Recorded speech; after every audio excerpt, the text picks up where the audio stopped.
सुना हो, जहिया निकले बबुआन के टोला, पूरा इलाका बोले होला होला। प्रखंड हो या जिला, बबुआन से हिला, नाम सुनते कापे दुश्मन के किला।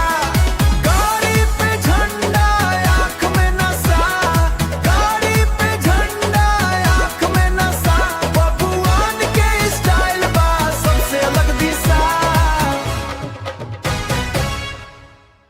गमछा लहराए हवा में रौब बा, चलो तो लगे जैसे पूरा मौब बा।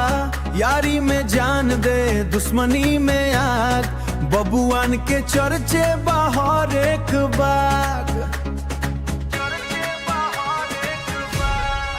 थाने से चौक तक नाम गूंजेला, स्टाइल हमरा पे सबके दिल धड़केला।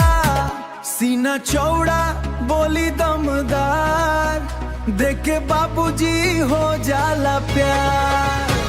प्रखंड हो या जिला, बबुआन से हिला, नाम सुनते कापे दुश्मन के किला।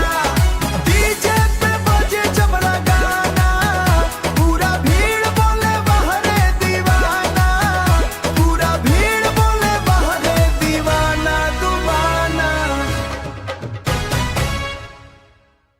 काला चश्मा सफेद कुर्ता, एंट्री होके तो उड़ेला धूल पूरा।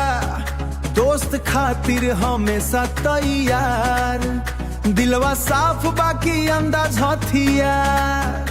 दिलवा साफ बाकी अंदाज हथियार।